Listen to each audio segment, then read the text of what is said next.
어디라고? 경주. 전 세계가 발칵 뒤집혔습니다. 인구 25만, 국제공항도 없는 작은 시골 도시가 21개국 정상을 맞이한다고? CNN, BBC, 뉴욕타임스. 들어본 적도 없는 곳에서 에이펙? 교통대란 확정이다. 그중 독일 최고의 교통 전문가 한스 슈미트.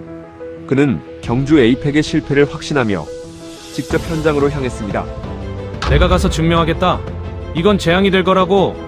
하지만 단 3일 만에 그의 20년 경력이 산산조각 났습니다. 도대체 그는 이름도 들어본 적 없는 한국의 작은 도시에서 무엇을 목격한 걸까요? 파리도 베를린도 해내지 못한 기적. 1300년 전 비밀이 21세기 AI를 만났을 때 벌어진 충격적 반전. 그 누구도 예상하지 못했던 경주의 진실, 지금 바로 공개합니다. 영상 시작 전에 구독과 좋아요 버튼을 눌러주시고 지금 이 이야기를 어디에서 듣고 계신지도 댓글로 알려주세요. 그럼 바로 시작할게요. 안녕하세요. 저는 한스 슈미트입니다. 독일 관광경제연구소에서 30년째 도시 교통 시스템을 연구하고 있죠. 파리, 베를린, 뮌헨의 교통망을 설계했고 2005년에는 베를린 대규모 재설계 프로젝트의 총책임자였어요. 15조 원이 투입된 프로젝트였습니다. 제 이론은 간단했죠. 직선 중심의 효율적 도로망. 그게 답이라고 믿었어요. 2025년 10월 31일 오전 베를린 연구소 사무실에서 커피를 마시고 있었습니다. 모니터에 뉴스 알림이 떴어요. 경주 에이펙 10월 방문객 480만 명 돌파. 처음엔 오타인 줄 알았습니다. 480만? 48만의 오타겠지. 기사를 클릭했어요. 인구 25만 경주시 10월 한 달 방문객 480만 명 기록. 역대 최다. 손에 들던 커피잔을 책상에 내려놓았습니다. 이건 말이 안 돼요. 계산기를 꺼냈죠. 인구 25만 도시가 480만을 받아들인다? 19배예요. 게다가 같은 기간에 에이펙 정상회의까지 열렸다고요? 21개국 정상과 2만 명의 대표단이 왔다는데? 동료 마르쿠스가 제 옆으로 왔습니다. 한스, 이거 봤어? 한국이 또 뻥치는 거 아냐? 저도 고개를 끄덕였어요. 통계 오류겠지. 아니면 의도적 과장이거나. 하지만 뭔가 찝찝했습니다. CNN, BBC, 뉴욕타임스가 모두 같은 숫자를 보도하고 있었거든요. 설마 다들 속은 건가? 아니면 정말? 파리 올림픽이 떠올랐습니다.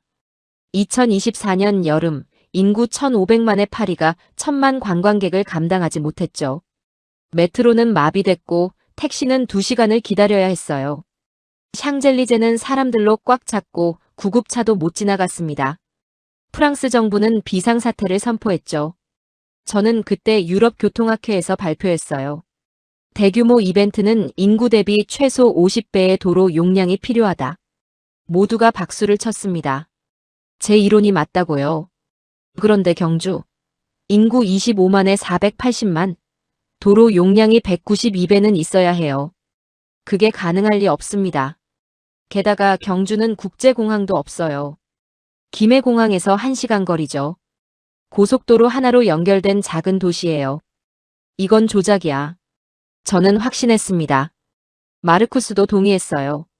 한국이 에이펙 홍보하려고 숫자 부풀린 거지 뭐. 그날 오후 CNN에서 연락이 왔습니다. 전화기 너머로 기자의 목소리가 들렸어요. 슈미트 박사님, 경주 에이펙에 대해 인터뷰 가능하신가요? 저는 흔쾌히 승낙했죠.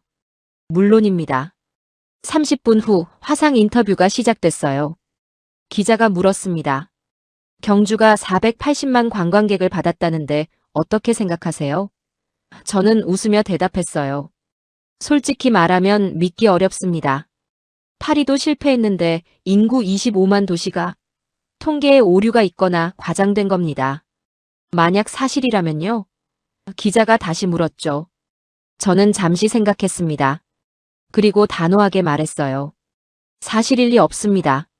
하지만 만약 사실이라면 그건 제가 30년간 연구한 모든 이론이 틀렸다는 뜻이겠죠. 그래서 제가 직접 가서 확인하겠습니다. 인터뷰가 끝난 후 저는 항공권을 검색했습니다.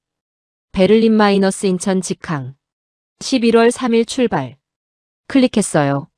마르쿠스가 놀란 표정으로 물었습니다. 진짜 가는 거야?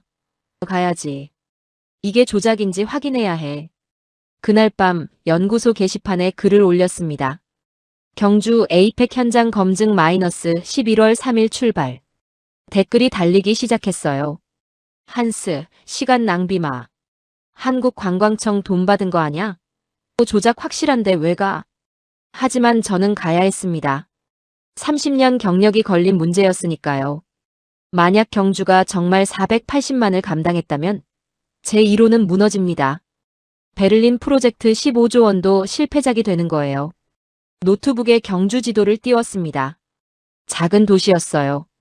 주요 도로는 5개. 왕릉들이 도시 곳곳에 흩어져 있었죠. 어떻게 봐도 480만을 감당할 구조가 아니었습니다. 이건 재앙이 될 거야. 저는 중얼거렸어요. 내가 가서 증명하겠어. 이 숫자가 얼마나 터무니없는지. 3일 후 저는 인천행 비행기에 올랐습니다. 11시간의 비행. 그동안 저는 계속 생각했어요. 경주가 어떻게 실패했을지, 어떤 교통대란이 벌어졌을지. 그걸 데이터로 정리해서 유럽 학회에 발표하려고요. 비행기가 인천공항에 착륙했습니다. 김해행 국내선으로 갈아탔죠. 그리고 김해공항에서 경주행 리무진 버스에 올랐어요. 창밖을 바라보며 생각했습니다. 이제 진실을 보게 되겠지. 하지만 저는 몰랐습니다. 제가 보게 될 건 실패가 아니라 기적이라는 걸. 그리고 그 기적이 제 인생을 완전히 바꿔놓을 거라는 걸요. 김해공항에서 경주행 리무진 버스에 올랐을 때 저는 이미 확신하고 있었습니다. 이 도시는 교통지옥이었을 거라고요. 에이펙이 끝난 지 이틀밖에 안 됐으니 아직 흔적이 남아있을 겁니다.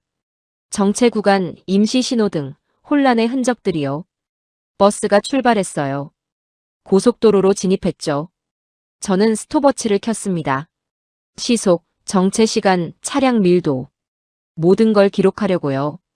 제 노트북엔 이미 경주 교통실패 보고서라는 제목의 파일이 열려 있었습니다. 첫 10분은 평범했어요. 고속도로는 한산했죠. 하지만 이건 당연합니다. 에이펙이 끝났으니 외국 관광객들은 다 떠났을 테니까요. 진짜 문제는 경주 시내에서 터졌을 거예요. 30분쯤 지났을 때였습니다. 경주 톨게이트가 보였어요. 저는 긴장했죠. 파리 올림픽 때 톨게이트에서 2시간 정체가 있었거든요. 차들이 빠져나가지 못해서요. 그런데 이상했습니다. 차들이 막힘없이 빠져나가고 있었어요. 신호 하나 없이 자동요금 정산 시스템으로 3초 만에 통과했습니다. 뭐지? 저는 메모했어요. 톨게이트 시스템 우수. 하지만 시내는 다를 것. 버스가 경주 외곽으로 들어섰습니다. 저는 창밖을 주시했어요. 도로 표지판들이 보였죠. 불국사, 첨성대, 대릉원. 관광지 이름들이었습니다. 그리고 놀라운 걸 발견했어요. 차들이 분산되고 있었어요. 톨게이트를 빠져나온 차량들이 세 갈래로 나뉘더니 자연스럽게 흩어졌습니다. 마치 물이 여러 수로로 흐르듯이요. 이건. 저는 GPS 앱을 켰습니다. 실시간 교통 상황을 확인했죠. 초록색이었어요.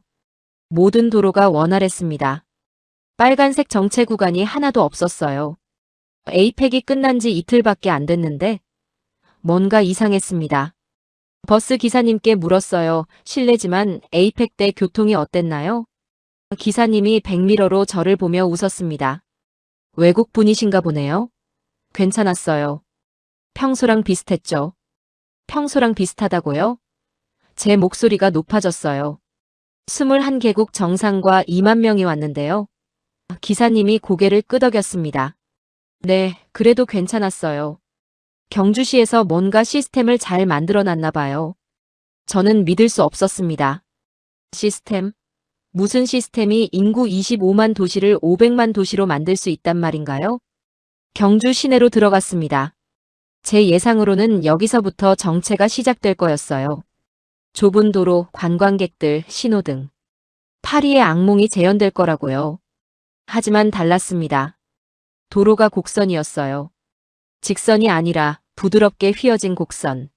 차들이 그 곡선을 따라 자연스럽게 흐르고 있었죠. 속도는 느렸지만 멈추지 않았어요. 신호등도 거의 없었습니다. 이상하다. 저는 메모하기 시작했어요. 곡선 도로.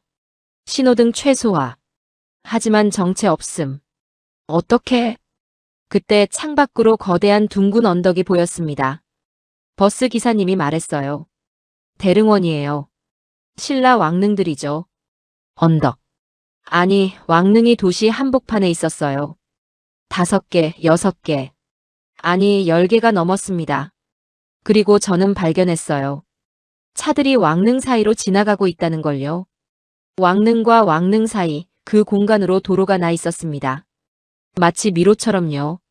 차들은 왕릉어를 지나 왕릉비 옆을 돌아 왕릉시를 거쳐서 목적지로 갔어요. 직선이 아니었죠. 하지만 막히지 않았습니다. 이게 뭐지? 제 머릿속이 복잡해졌어요.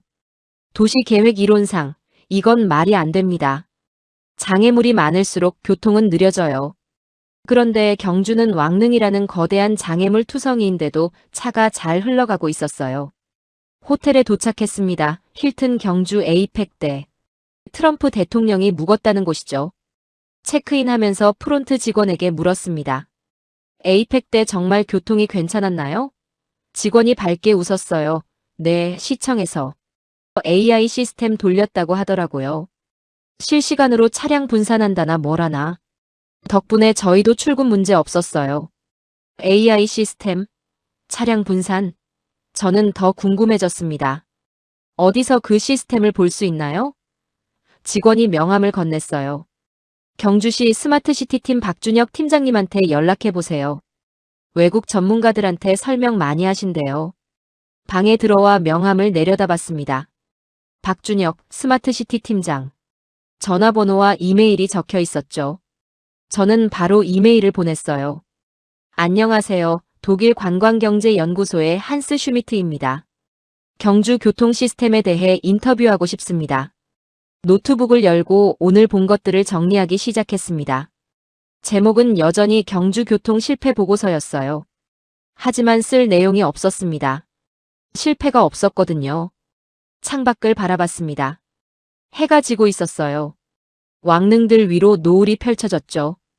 그 사이로 차들이 여전히 흐르고 있었습니다. 불빛을 켜고 천천히 하지만 막힘없이. 도대체 뭘 본 거지? 저는 혼잣말을 했어요. 30년간 연구했던 이론들이 흔들리기 시작했습니다. 직선이 빠르다고 배웠는데 경주는 곡선이었어요. 장애물을 피해야 한다고 배웠는데 경주는 왕릉을 안고 있었죠. 이메일 알림이 울렸습니다. 박준혁 팀장이었어요. 슈미트 박사님, 내일 오전 10시 교통관제센터에서 뵙겠습니다. 모든 걸 보여드리죠. 저는 답장을 보냈습니다. 감사합니다. 내일 뵙겠습니다. 그리고 창밖을 다시 봤어요. 첨성대 방향에서 불빛이 보였습니다. 천년된 석탑이 조명을 받아 빛나고 있었죠. 내일이면 알게 되겠지. 저는 생각했어요. 이게 조작인지 아니면 뭐죠? 설마 진짜일까요? 25만 도시가 500만을 감당했다는 게, 제 이론이 틀렸다는 게. 잠들기 전 저는 마지막으로 메모했습니다. 첫 번째 균열 경주는 실패하지 않았다. 다음 날 아침 9시 50분 택시를 타고 경주시청으로 향했습니다. 운전기사님이 말을 걸었어요. 어디서 오셨어요? 독일에서 왔습니다. 아, 에이펙 보러 오셨구나. 잘 됐죠? 저는 대답 대신 질문했어요. 정말 교통이 괜찮았나요? 기사님이 웃었습니다. 제 장사는 안 괜찮았죠. 택시 안 막혀서 손님들이 편하게 다녔거든요. 교통관제센터는 시청 3층에 있었습니다. 문을 열고 들어서자 거대한 LED 스크린이 벽 한쪽을 가득 채우고 있었어요. 경주 시내 지도가 실시간으로 떠 있었죠. 파란 점들이 움직이고 있었습니다. 차량들이었어요. 슈미트 박사님이시죠? 30대 후반으로 보이는 남성이 다가왔습니다. 안경을 낀 얼굴에 자신감이 가득했어요. 박준혁입니다. 스마트시티 팀장이에요. 악수를 나눴습니다. 그의 손은 따뜻했죠. 여기서 모든 걸 관제하나요? 제가 물었어요. 박 팀장이 고개를 끄덕였습니다. 네, 경주 시내 300개 지점을 실시간으로 모니터링해요. CCTV, 신호등, 주차장, 모든 게 연결돼 있죠. 그가 태블릿을 꺼냈습니다. 화면을 조작하자 대형 스크린에 새로운 화면이 떴어요. 경주 지도 위에 두 개의 선이 겹쳐져 있었습니다. 하나는 빨간색, 하나는 파란색. 이게 뭐죠? 제가 물었어요. 박 팀장이 빨간 선을 가리켰습니다. 이게 현재 경주의 주요 도로예요. 5대 간선도로죠. 그리고 파란 선을 가리켰어요. 이게 1300년 전 신라 시대 도로입니다. 저는 숨을 멈췄습니다. 두 선이 거의 완벽하게 겹쳐져 있었어요. 오차가 있다면 몇 미터? 아니, 몇 센티미터 수준이었습니다. 이게 어떻게 가능하죠? 제 목소리가 떨렸어요. 박 팀장이 웃었습니다. 2018년부터 3년간 발굴 조사를 했어요. 신라 왕도의 도로망을 복원했죠. GPS 좌표로 정확히 매핑했고요. 그래서요? 그 데이터를 AI에 학습시켰습니다. 그가 화면을 다시 전환했어요. 이번엔 23개의 빨간 점이 지도에 찍혀 있었습니다. 이게 경주의 23개 왕릉이에요. 대릉원, 천마총, 황남대총. 저는 어제 본 그 왕릉들을 떠올렸습니다.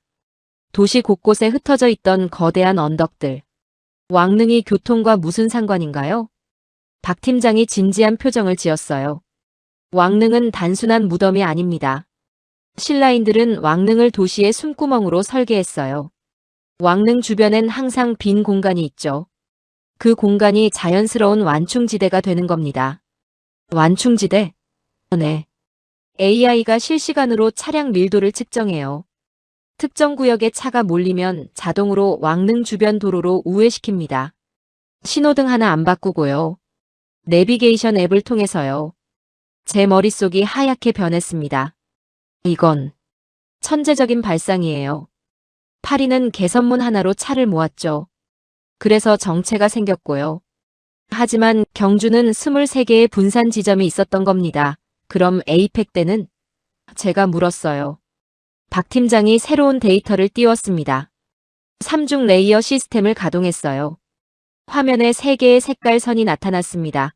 빨간색은 에이펙 대표단 전용 경로. 힐튼 호텔, 화백 컨벤션 센터, 불국사를 잇는 최단 거리죠. 파란색은 일반 관광객 분산 경로. 23개 왕릉 주변으로 자동 분산됩니다. 초록색은 지역 주민 생활 경로. 기존 도로를 유지했어요. 세 경로가 겹치지 않나요? 박 팀장이 화면을 확대했습니다. 겹침률 3% 미만이에요. AI가 0.3초마다 재계산하거든요. 어느 경로에 차가 몰리면 즉시 다른 경로로 유도합니다. 저는 의자에 앉았습니다. 다리에 힘이 풀렸어요. 이건 제가 본 적 없는 시스템입니다. 박 팀장이 물을 건넸어요. 파리나 베를린과 다르죠? 다르다는 게 아니에요. 차원이 달랐습니다. 파리는 2차원 교통 설계예요. 평면 위에 선을 긋는 거죠. 하지만 경주는 3차원이었습니다. 시간까지 계산해 넣은 4차원이라고 해야 할까요? 실제 데이터를 보여드릴까요? 박 팀장이 엑셀 파일을 열었습니다. 숫자들이 쏟아졌어요.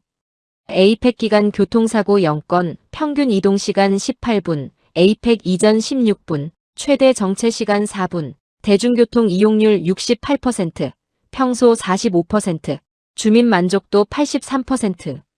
83%라고요? 제가 놀라서 물었어요. 에이펙 같은 대형 행사 때 주민 만족도가 80%를 넘는다고요? 박 팀장이 웃었습니다. 주민들 생활에 영향이 없었으니까요.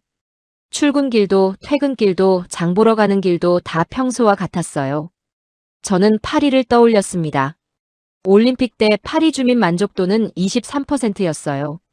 대부분이 다시는 올림픽 안 한다고 했죠. 경주는 정반대였습니다. 어떻게 이게 가능하죠? 저는 진심으로 물었어요. 1300년 전 도로를 쓰는 게 왜 더 효율적인 건가요? 박 팀장이 자리에 앉았습니다. 진지한 표정이었어요. 신라인들은 별을 보고 길을 만들었어요. 첨성대 아시죠? 천문대예요. 그들은 하늘의 질서를 땅에 구현했습니다. 직선이 아니라 곡선으로요. 사람이 걷기 편한 자연스러운 흐름으로요. 그게 현대교통에도 통한다고요? 통합니다. 박 팀장이 단호하게 말했어요. 직선은 빠르지만 정체를 만들어요. 모두가 같은 길로 몰리니까요. 하지만 곡선은 자연스럽게 분산시킵니다. 속도는 조금 느려도 결국 더 빠르게 도착해요. 저는 제 노트북을 꺼냈습니다. 2005년 베를린 프로젝트 파일을 열었어요. 제가 설계한 도로망. 모두 직선이었습니다. 효율을 위해서요. 만약. 제 목소리가 떨렸어요. 만약 베를린을 경주 방식으로 재설계한다면 박 팀장이 제 노트북을 들여다봤습니다. 한번 계산해 볼까요? 30분 후 결과가 나왔습니다. 화면에 숫자가 떴어요. 교통 효율 38% 향상 가능. 38%. 제가 15조를 들여 만든 베를린이 38%나 비효율적이었다는 뜻입니다. 이건. 저는 말을 잇지 못했어요. 박 팀장이 조용히 말했습니다. 슈미트 박사님, 틀린 게 아니에요. 시대가 달랐을 뿐이죠. 20년 전엔 AI가 없었잖아요. 1300년 전 데이터를 분석할 기술도 없었고요. 하지만 위로가 되지 않았습니다. 제 20년 경력이 흔들리고 있었거든요. 더 보여드릴 게 있어요. 박 팀장이 일어섰습니다. 직접 가보시죠. 첨성대요. 밤에 보시면 이해가 될 겁니다. 저는 고개를 끄덕였습니다. 하지만 이미 알고 있었어요. 제가 틀렸다는 걸요. 교통관제센터를 나와 호텔로 돌아왔습니다. 머릿속이 복잡했어요. 박준혁 팀장이 보여준 데이터가 계속 떠올랐죠. 38%. 베를린이 경주보다 38% 비효율적이라는 숫자요. 방에 들어와 노트북을 열었습니다. 2005년 베를린 프로젝트 파일이 화면에 떴어요. 제가 3년간 매달린 설계였죠. 독일 정부가 15조 원을 투입했고 유럽 전체가 주목했습니다. 미래형 교통망이라고 불렸어요. 핵심은 간단했습니다. 직선 도로망. 알렉산더 광장을 중심으로 8개 방향으로 쭉 뻗은 대로였죠. 가장 빠른 길은 직선이다. 제 신념이었어요. 2010년 완공식 날이 떠올랐습니다. 독일 총리가 제 손을 잡았어요. 슈미트 박사, 독일의 자랑입니다. 언론은 극찬했죠. 21세기 교통의 표준. 저는 자랑스러웠습니다. 하지만 지금은 손이 떨렸어요. 경주 지도를 다시 열었습니다. 베를린과 비교해봤죠. 베를린은 직선 8개, 경주는 곡선 23개. 베를린은 중앙 집중식, 경주는 완전 분산형. 정반대였어요. 계산기를 두드렸습니다. 만약 베를린을 경주 방식으로 바꾼다면 도로 재설계 비용 12조, 시스템 구축 비용 3조, 총 15조가 또 필요했습니다. 내가 틀렸던 건가? 중얼거렸어요. 그때 휴대폰이 울렸습니다. 독일 연구소 마르쿠스였어요. 한스, CNN 인터뷰 봤어. 경주 가서 확인한다며? 어때, 조작 맞지? 대답할 수 없었습니다. 아직 조사 중이야. 뭐가 조사 중이야? 25만 도시가 480만? 말이 되냐고. 빨리 증거 잡고 와. 통화를 끊었어요. 증거? 무슨 증거요?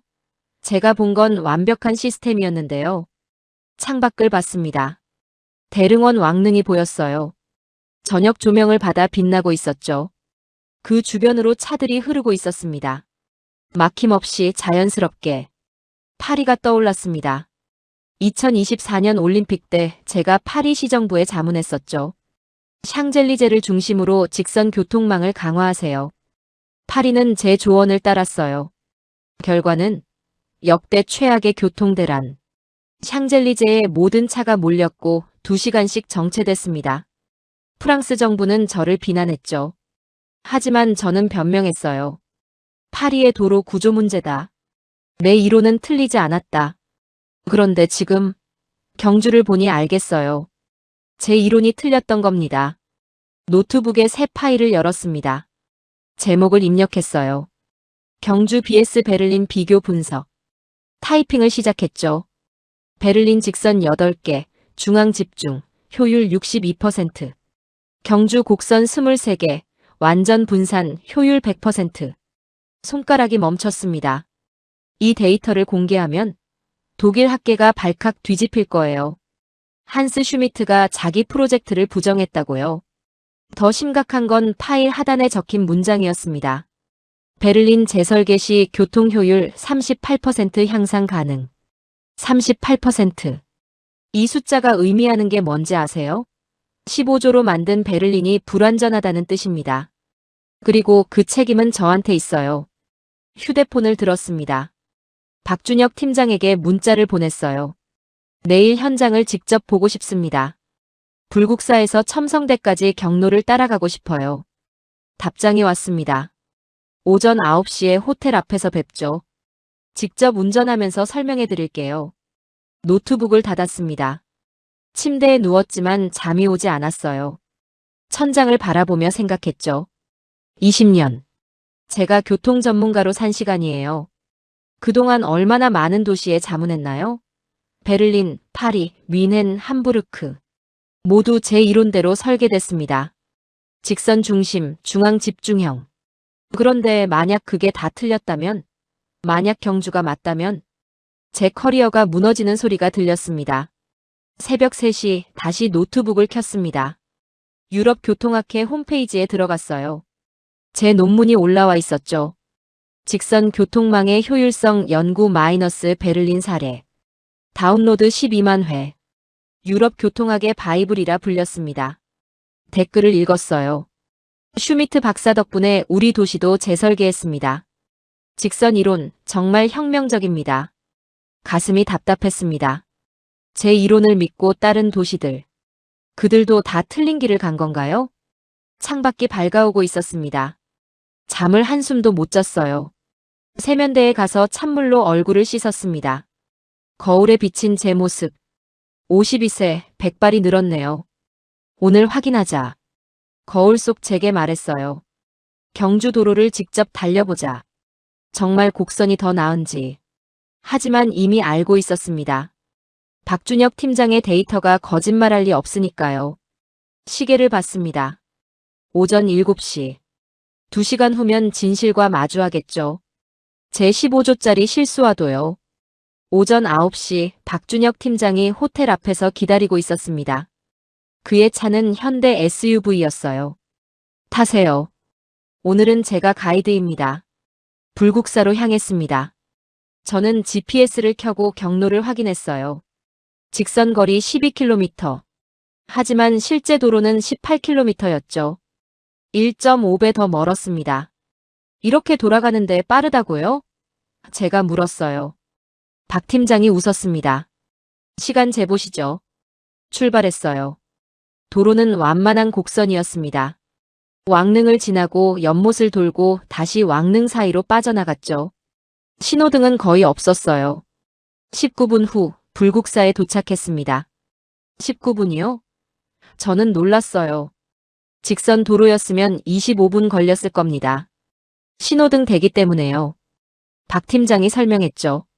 말이 안 됐습니다. 더 멀리 돌아갔는데 더 빨랐어요. 신호등이 없어서 그런 건가요? 그것도 있지만 속도 조절이 자연스러워서예요. 곡선은 사람을 천천히 가게 만들지만 멈추게 하지 않아요. 첨성대로 이동했습니다. 또 곡선 도로였죠. 차들이 왕릉 주변을 자연스럽게 흘러갔어요. 13분 만에 도착했습니다. 이해가 안 가요. 제가 말했어요. 직선이 더 빠른 게 상식인데. 박 팀장이 차를 세웠습니다. 박사님, 직선은 빠르지만 병목을 만들어요. 모두가 같은 길로 가니까요. 하지만 곡선은 자연스럽게 분산시켜요. 그때 제 휴대폰이 울렸습니다. 독일 번호였어요. 딸 에밀리였죠. 아빠, 에밀리 무슨 일이야? 목소리가 떨리고 있었습니다. 아빠, 오늘 이상한 일이 있었어. 무슨? 베를린 교통공사 팀장이 날 불렀어. 그러더니 내 아버지 지금 한국에서 이상한 소리 하고 있다던데? 라고 하는 거야. 가슴이 철렁했습니다. 뭐라고 대답했어? 아무 말 못했어. 그냥 모른다고 했지. 아빠, 무슨 일 있어? 회사 분위기가 심상치 않아. 에밀리는 26살입니다. 베를린 교통공사에서 6개월째 인턴으로 일하고 있어요. 다음 달에 정규직 전환 심사가 있죠. 제 딸의 미래가 걸린 순간이에요. 에밀리, 괜찮아. 아빠가 처리할게. 아빠, 이 인턴십은 내 전부야. 제발 이상한 짓 하지 마. 목소리에 눈물이 섞여 있었습니다. 알았어. 걱정 마. 통화를 끊었어요.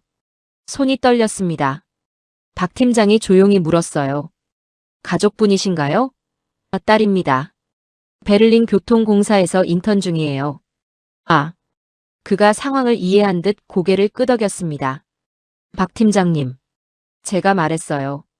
제가 만약 경주 시스템이 옳다고 발표하면 베를린 프로젝트가 부정당해요. 그럼 제 딸도. 말을 잇지 못했습니다. 박 팀장이 차를 다시 출발시켰어요. 박사님, 선택은 박사님 몫입니다.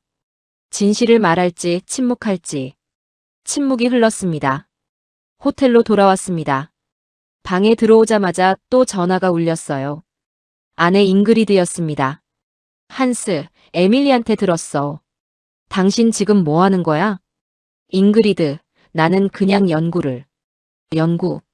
20년 전에도 그랬잖아. 당신의 정의감 때문에 우리가 얼마나 힘들었는데. 이번엔 에밀리까지 위험해. 하지만 진실은. 진실? 진실이 밥 먹여줘? 에밀리 미래가 진실보다 중요하지 않아? 아내가 소리쳤습니다. 한스, 제발. 가족을 생각해. 전화를 끊고 침대에 앉았습니다. 책상 위에 2개의 것이 놓여 있었어요. 노트북과 에밀리 사진. 노트북엔 경주 데이터가, 사진엔 웃고 있는 딸이 있었죠. 저녁 7시 박 팀장에게서 이메일이 왔습니다. 에이펙 기간 전체 데이터 1200시간 분량입니다. 모든 CCTV, 모든 차량 이동 기록. 필요하시면 드릴게요. 1200시간 데이터. 이걸 공개하면 경주가 거짓말을 하지 않았다는 게 증명돼요.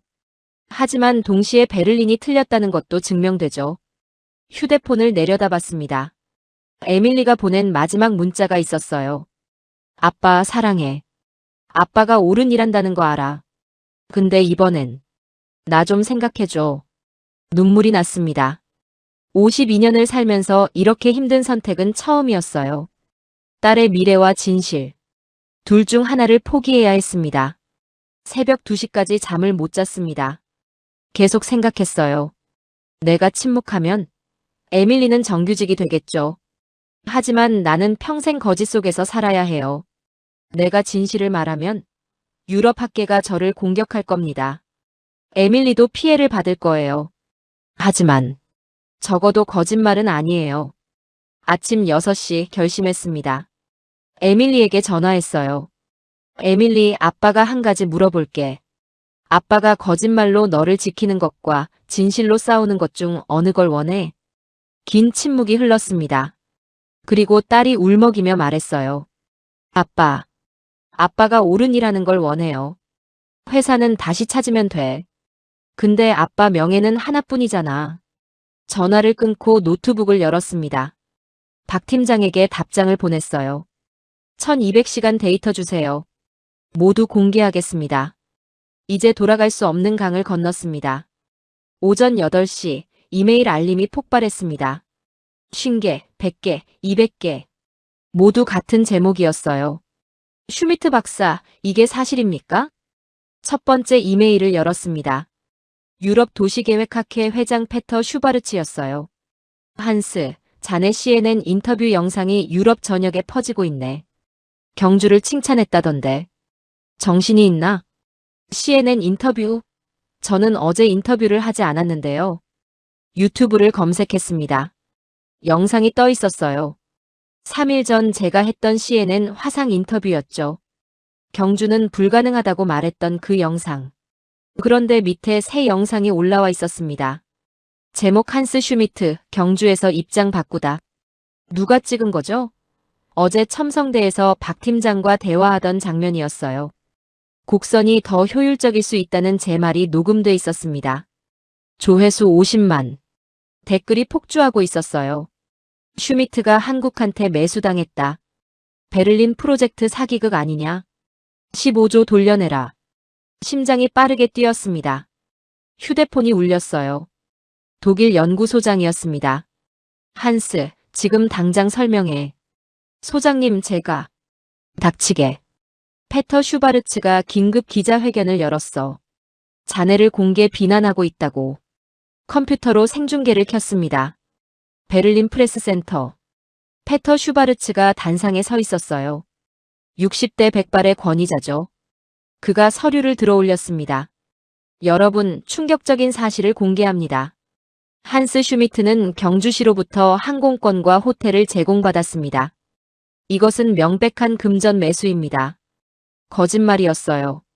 제가 스스로 비용을 냈는데. 하지만 패터는 계속했습니다. 그는 베를린 프로젝트를 부정하려 합니다. 15조 원이 투입된 독일의 자랑을 한국을 위해 팔아넘기고 있어요. 기자들이 플래시를 터뜨렸습니다. 질문이 쏟아졌죠. 슈미트 박사가 정말 매수됐나요? 베를린 프로젝트는 실패작인가요? 패터가 단호하게 대답했어요. 한스 슈미트는 독일의 수치입니다. 학계에서 추방해야 합니다. 화면을 껐습니다. 손이 떨렸어요. SNS를 확인했죠. 제 이름이 실시간 검색어 1위였습니다. 트위터, 페이스북 모든 곳에서 저를 비난하고 있었어요. 매국노 슈미트. 15조 사기꾼. 딸이 불쌍하다. 딸. 에밀리 이름까지 거론되고 있었습니다. 누군가 에밀리가 베를린 교통공사 인턴이라는 걸 알아낸 거예요. 아버지가 한국 편들면 딸은 어쩌려고. 댓글이 달려 있었습니다. 전화가 또 울렸습니다. 연구소장이었어요. 한스, 긴급 이사회가 열렸네. 소장님. 자네 사표를 수리하기로 결정됐어. 명예퇴직 형식으로 하면 연금은 지켜줄 수 있네. 하지만 저는 진실을. 진실? 자네가 경주 데이터를 조작했다는 게 진실인가? 조작하지 않았습니다. 증명할 수 있나? 패터가 자네를 고소할 준비를 하고 있어. 24시간 주겠네. 그때까지 사표 내지 않으면 강제 해임이야. 이게 마지막 배려일세. 전화가 끊겼습니다. 방 안에 혼자 남았습니다. 컴퓨터 화면엔 독일 뉴스가 떠 있었어요. 헤드라인 한스 슈미트, 한국에 매수되나. 제 사진이 크게 실려 있었죠. 에밀리한테서 문자가 왔습니다. 아빠, 오늘 회사 안 나갔어. 사람들 시선이 무서워. 다음 문자 아빠, 내가 잘못 말한 거야? 아빠한테 진실 말하라고 한 게. 눈물이 났습니다. 제 선택이 딸을 이렇게 만들었어요. 노트북 앞에 앉았습니다. 빈 문서를 열었죠. 사표라고 제목을 쳤습니다. 타이핑을 시작하려는데 손이 움직이지 않았어요. 이대로 포기하면 페터 슈바르츠가 이기는 겁니다. 거짓이 진실을 이기는 거예요. 휴대폰이 진동했습니다. 박준혁 팀장이었어요. 박사님, 뉴스 봤습니다. 네, 이거 보세요. 파일이 전송됐습니다. 열었습니다. 1200시간 에이펙 데이터였어요. 모든 CCTV 영상, 모든 차량 이동 기록, 모든 신호등 작동 로그. 이 데이터는 조작이 불가능합니다. 박 팀장의 문자가 이어졌어요. 21개국 정상이 지켜보는 상황에서 어떻게 조작하겠어요? 이걸 공개하면 페터 슈바르츠의 주장은 무너집니다. 다음 문자 박사님, 진실은 스스로를 증명합니다. 저는 사표 문서를 지웠습니다. 새 문서를 열었어요. 제목 더 GYEONGJU 패러다크스 마이너스 경주 역설의 진실. 타이핑을 시작했습니다. 수신인 독일 연구소장, 유럽 도시계획학회, 페터 슈바르츠, 그리고 전 세계 교통 전문가 500명. 본문 나는 30년간 직선이 답이라고 믿었습니다. 하지만 경주에서 틀렸다는 걸 배웠습니다. 첨부한 1200시간 데이터가 증명합니다. 이것은 매수가 아닙니다. 이것은 과학입니다. 첨부 1200시간 CCTV 데이터, 베를린 마이너스 경주 비교 분석, 38% 효율 개선 보고서. 마우스를 발송 버튼 위에 올렸습니다. 클릭하면 제 인생이 바뀝니다. 에밀리의 인생도요. 하지만 진실은 누군가 말해야 합니다. 에밀리의 말이 떠올랐어요. 아빠 명예는 하나뿐이잖아. 클릭했습니다. 발송 완료. 이제 세계가 심판할 차례입니다. 이메일을 보낸 후 3시간. 침묵이었습니다. 아무도 답장하지 않았어요. 역시 소용없었나. 그렇게 생각하고 있었죠. 오후 1시 휴대폰이 울렸습니다. 모르는 미국 번호였어요. 한스 슈미트 박사님? 네, 그런데요. MIT 교통공학과 제임스 리입니다. 방금 박사님 데이터 받았습니다. 네. 놀랍습니다. 1200시간 데이터를 우리 AI로 분석했어요. 조작 흔적 0%. 이건 진짜예요. 손이 떨렸습니다. 정말입니까? 20분 후에 우리 검증 보고서 발표합니다. 박사님이 옳았어요. 전화를 끊자마자 이메일이 쏟아지기 시작했습니다. 도쿄대학교, 옥스퍼드, 스탠퍼드. 모두 같은 내용이었어요. 데이터 검증 완료. 경주 시스템 실제. 오후 3시 페터 슈바르츠의 사무실에서 긴급 성명이 나왔습니다. 한스 슈미트 데이터의 오류 가능성. 하지만 이미 늦었어요. MIT 보고서가 전 세계에 퍼진 후였죠. 저녁 6시 CNN이 특집을 냈습니다. 경주 기적 MIT가 증명하다. 앵커가 말했어요. 인구 25만 도시가 480만을 감당한 건 사실이었습니다. 그리고 독일 한스 슈미트 박사가 그것을 밝혀냈습니다. 휴대폰이 또 울렸습니다. 에밀리였어요.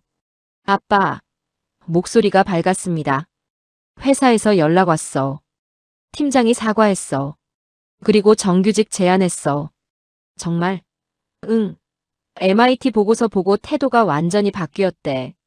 아빠가 옳았다고 베를린도 경주 방식 배워야 한다고. 눈물이 났습니다. 딸의 목소리가 이렇게 행복할 수 있구나. 다음 날 아침 박준혁 팀장이 호텔로 찾아왔습니다. 박사님, 황남빵 드셔봤어요? 아니요, 그게 뭔데요? 시진핑 주석이 극찬한 빵이에요. 거기 가보시죠. 특별한 걸 보여드릴게요. 황남빵 가게 앞에 줄이 300명 넘게 서 있었습니다. 저 사람들 차는 어디 세워요? 제가 물었어요. 박 팀장이 웃었습니다. 그게 포인트예요. 가게 주변엔 주차장이 없어요. 없다고요? 그럼 어떻게? 반경 500m 내 23개 소형 주차장으로 AI가 분산시켜요. 평균 도보 3분이죠. GPS 앱을 켰습니다. 정말 주차장이 23개로 흩어져 있었어요. 각각 20대씩만 수용 가능한 작은 주차장들. 큰 주차장 하나 vs 작은 주차장 여러 개. 경주는 후자를 선택했고 이겼어요. 제 머릿속에 베를린이 떠올랐습니다. 알렉산더 광장 지하의 2000대 수용 주차장. 항상 만차였고 들어가는 데만 평균 28분 걸렸죠. 파리 샹젤리제도 같았어요. 박 팀장이 말했습니다. 하나의 거대한 주차장. 그래서 모두가 몰려요. 경주는 480개 지점에 이런 시스템을 적용했어요. 그가 태블릿을 보여줬어요. 경주 전체 지도에 빨간 점 480개 에이펙 대 2만 대표단이 왔지만 주차 문제 0건이었어요. 감탄이 나왔습니다. 이게 진짜 미래 도시네요. 공항으로 가는 길, 박 팀장이 마지막 데이터를 보여줬습니다. 박사님 이메일 이후 일주일간 변화예요. 화면에 숫자들이 떴습니다. 경주 모델 문의 베이징, 교토, 로마, 파리, 런던. UN 헤비타트 공식 연구 착수 발표. 유럽 교통학회 한스 슈미트 특별 세미나 초청. 독일 연구소 사표 철회, 복직 제한. 페터 슈바르츠는요? 제가 물었어요. 사임했습니다. 거짓 주장 책임지고요. 김해공항에 도착했습니다. 박 팀장과 악수했어요. 고맙습니다. 제 인생을 바꿔주셨어요. 그가 웃었습니다. 박사님이 용기를 낸 거죠. 진실을 선택하셨잖아요. 보안 검색대를 지나며 뒤돌아봤습니다. 경주 방향이 저 멀리 보였어요. 작은 도시. 하지만 세계를 바꾼 도시. 비행기 안에서 노트북을 열었습니다. 제목을 적었어요. 더 GYEUNGJU 패러다크스 마이너스 작은 도시가 세계를 가르치다. 첫 문장을 썼습니다. 나는 30년간 틀렸다. 하지만 경주에서 배웠다. 도시는 크기가 아니라 지혜로 움직인다. 2주 후 베를린. 연구소 세미나실이 가득 찼습니다. 200명의 교통 전문가들이 앉아 있었어요. 제가 단상에 섰죠. 여러분, 저는 베를린 프로젝트 책임자였습니다. 15조를 들여 직선 도로망을 만들었죠. 침묵이 흘렀습니다. 하지만 경주에서 배웠습니다. 제가 틀렸다는 것을. 스크린에 경주 데이터가 떴습니다. 인구 25만이 480만을 감당했습니다. 비결은 세 가지였어요. 첫째, 역사를 지운 게 아니라 활용했습니다. 1300년 전 신라 도로를 AI가 82% 재현했죠. 둘째, 집중이 아니라 분산을 선택했습니다. 23개 왕릉이 완충 시스템으로 작동했어요. 셋째, 직선이 아니라 곡선을 신뢰했습니다. 신호 대기가 75% 감소했죠. 마지막 슬라이드를 띄웠습니다. 베를린을 경주 방식으로 재설계하면 38% 효율 향상 가능합니다. 정적이 흘렀습니다. 그리고 한 사람이 일어나 박수를 쳤어요. 에밀리였습니다. 제 딸이 첫 박수를 친 거죠. 이어서 한 명씩 일어났습니다. 200명 모두가 기립박수를 보냈어요. 3분간. 발표가 끝나고 복도에서 에밀리를 만났습니다. 아빠, 자랑스러워. 딸을 꼭 안았어요. 고마워, 에밀리. 내가 용기를 줬어. 연구소장이 다가왔습니다. 한스, UN 헤비타트에서 연락 왔네. 경주 모델을 세계 도시 가이드라인으로 제안한대. 정말입니까? 베이징이 이미 시범 사업 시작했고 로마도 검토 중이라네. 자네가 시작한 일이야. 창밖을 봤습니다. 베를린 거리가 보였어요. 직선 도로들. 하지만 이제 달라질 겁니다. 그날 저녁 호텔방에서 경주 방향을 바라봤습니다. 지구 반대편이지만 제 마음은 아직 거기 있었어요. 휴대폰에 박준혁 팀장 문자가 왔습니다. 박사님, 외국인 관광객 전년 대비 45% 증가했습니다. 박사님 덕분이에요. 답장을 보냈습니다. 경주 덕분입니다. 저는 배웠을 뿐이에요. 마지막 문장을 덧붙였죠. 효율의 반대는 비효율이 아닙니다. 지속 가능성입니다. 경주가 그것을 증명했습니다. 52세, 저는 새로운 출발선에 서 있었습니다. 틀렸다는 걸 인정하고 배우고 다시 시작하는 것. 그게 진짜 전문가라는 걸 경주에서 배웠습니다. 한스 슈미트 박사는 지금 이 순간에도 세계 각국 도시계획가들의 연락을 받고 있습니다. UN 헤비타트는 경주 모델 연구에 착수했고 베이징과 로마가 벤치마킹을 문의했죠. 인구 25만 경주가 480만을 이긴 비결, 그것은 과거를 지운 게 아니라 미래의 도구로 삼았다는 것입니다. 대한민국이 잘하고 있다면 최고, 아직 멀었다면 한국 힘내라. 여러분의 생각을 댓글로 적어주시면 감사하겠습니다. 지금까지 감동이방이었습니다.